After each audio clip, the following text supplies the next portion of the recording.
Hey everybody, welcome to this video. This is the video for Module 26 in Business Math and Calculators, and this module has to do with the basics of using a checking account. So what we'll do is we'll go through several different procedures associated with writing checks, balancing a checkbook register, filling out a deposit slip, reconciling the checkbook, so on and so forth. So with that, I will share my screen and we will go ahead and get started. Alrighty, so like I said, we're going to do some problems involving various procedures associated with using a checking account. With that, let's go ahead and just jump into the first problem. And in this one, what we're going to do is basically just fill out a check. And just go through the procedures and the things that are involved in that. So on the screen on the left is basically the information we need to know in order to fill out the check. On the right is the check blank. And so basically what we're going to do is just start filling it in. So always start with the date. So again, I just picked a random date to put in there, but always make sure you do month, day, and year. The next thing to fill in then is who the check is made out to. So in this case, I'm writing a check at Hy-Vee, so you write in the name of who the check is going to be given to. Next thing we need to do then is fill in the dollar amount. And when you fill in what the value of the check is, you write it in two places in two ways. The first thing you do is write it in digits in the space that is designated for writing in the check amount. So in this case, $89.12.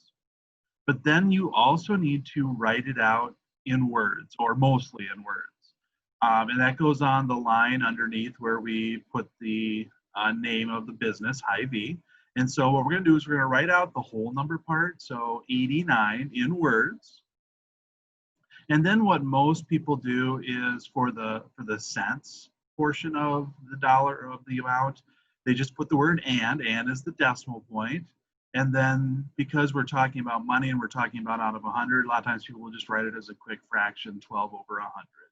And that's usually sufficient for writing it out in words. And this is really just a security matter. So that way somebody can't come along and change the check. It's hard to change the written word into some other value without people noticing that there could be potential fraud or forgery or something like that. So again, you write it out in digits and then you write it out in words. The memo area is optional. That's kind of for you to remember what the check was for.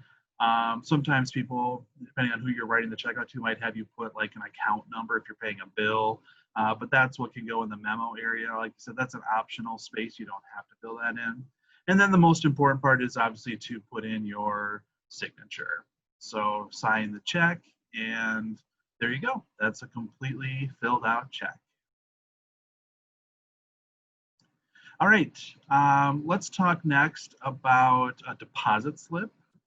So if you are making a deposit, particularly if you are making a deposit where you are maybe like dropping off some money, whether it's cash or checks, like in a night deposit box or something like that. Filling out a deposit slip is usually a good thing to do, so that way there's a record of how much money you are actually depositing.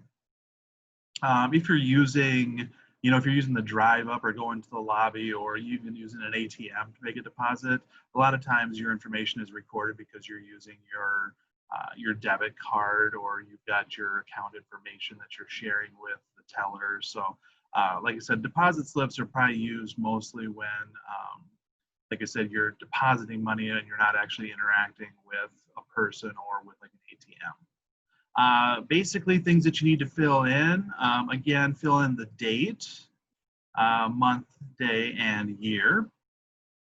And then what you do is on the right-hand side, there's spaces for different things that you can deposit. So in this example with the information left, there's no cash. That usually goes on the first line.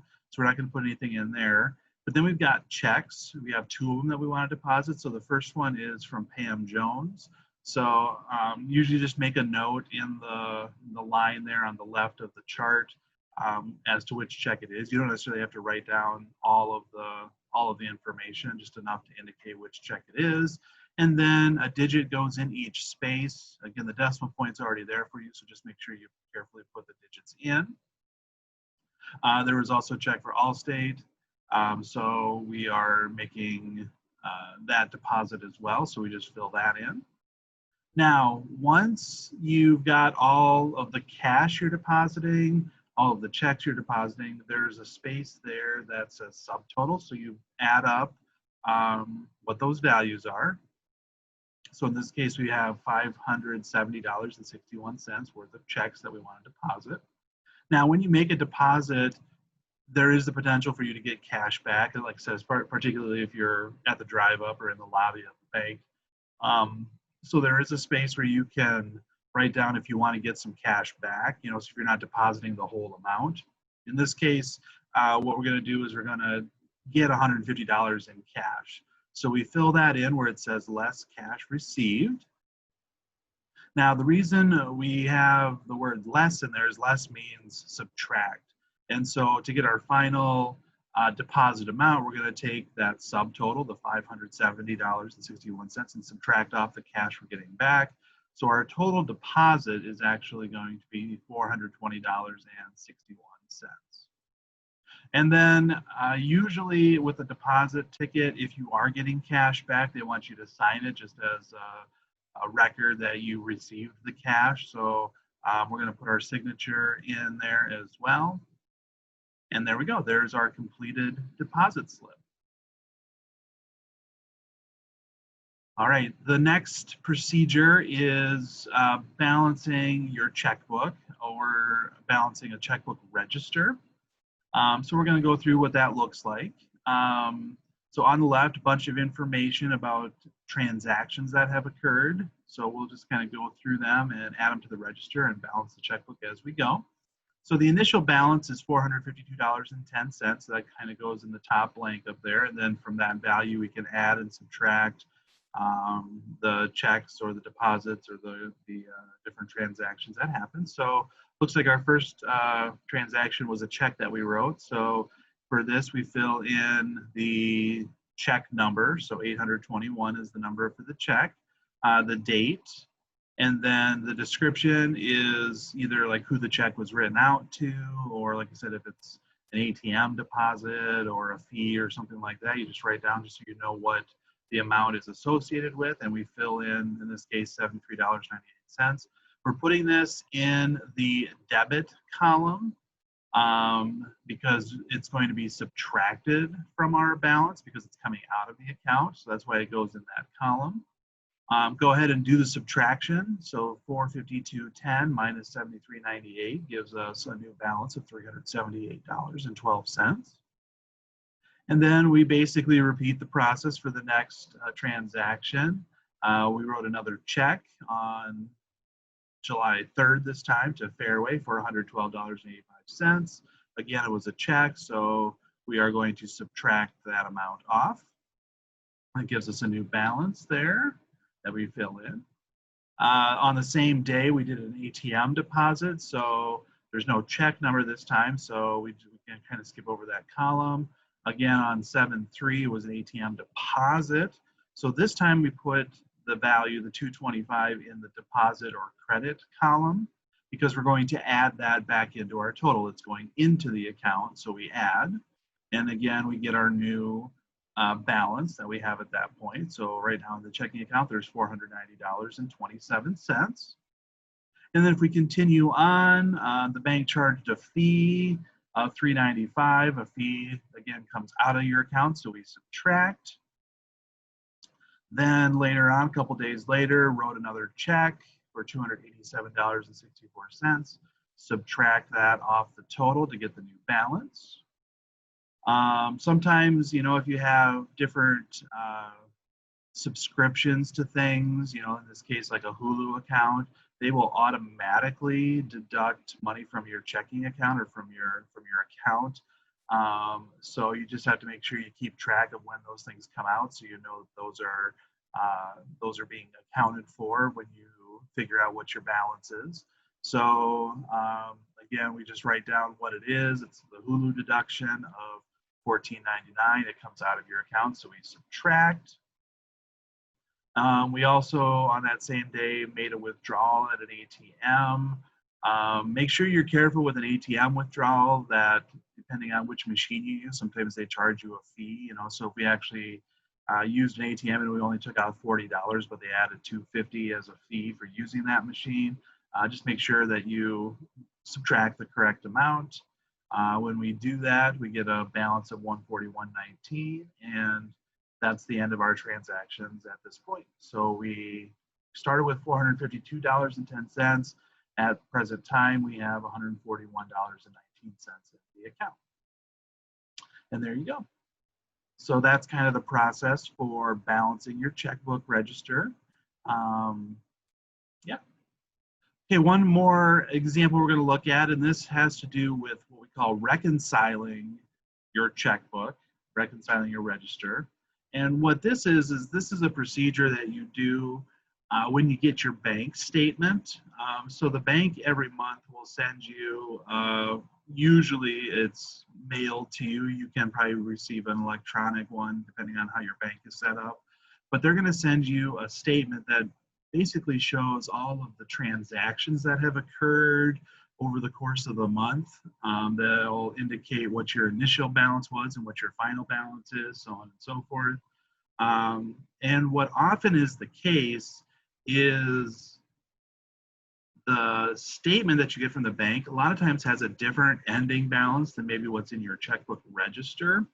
And the reason for that is sometimes it takes a little bit of time for things to be processed. Like if you wrote a check to somebody and they didn't cash it right away, the bank doesn't necessarily know that you have written that check until they actually get it, process it, and deduct, you know, those amounts from your checking account. So sometimes there are delays between writing a check and having it actually come out of your account.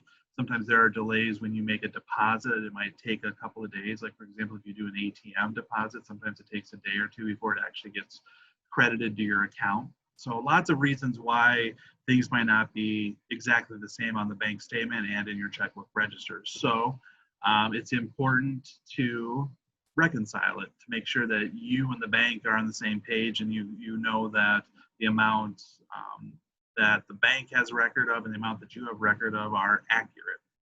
So to do this, basically what you have to account for is you have to decide what things are outstanding. And outstanding means that the bank hasn't processed them yet. So outstanding withdrawals are things like checks that the bank hasn't processed.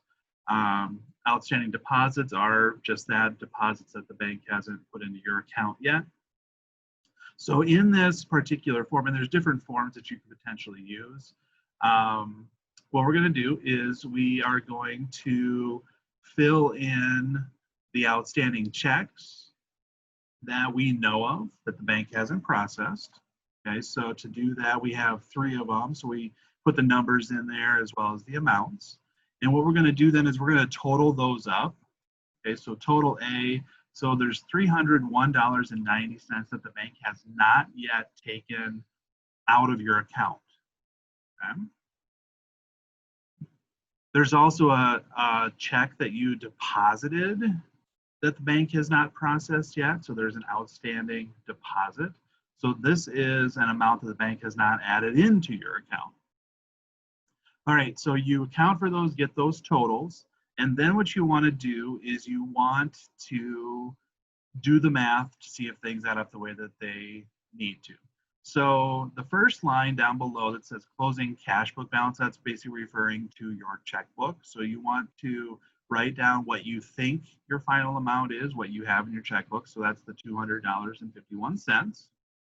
And then what we're going to do is we are going to add in what the bank hasn't taken out yet.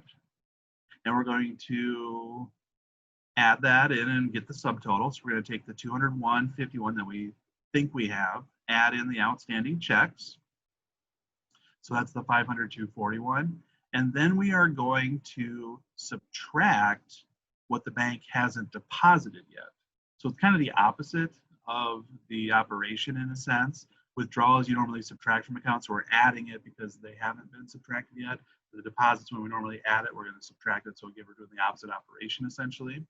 So we're going to subtract the $319.32, which has not been put into our account.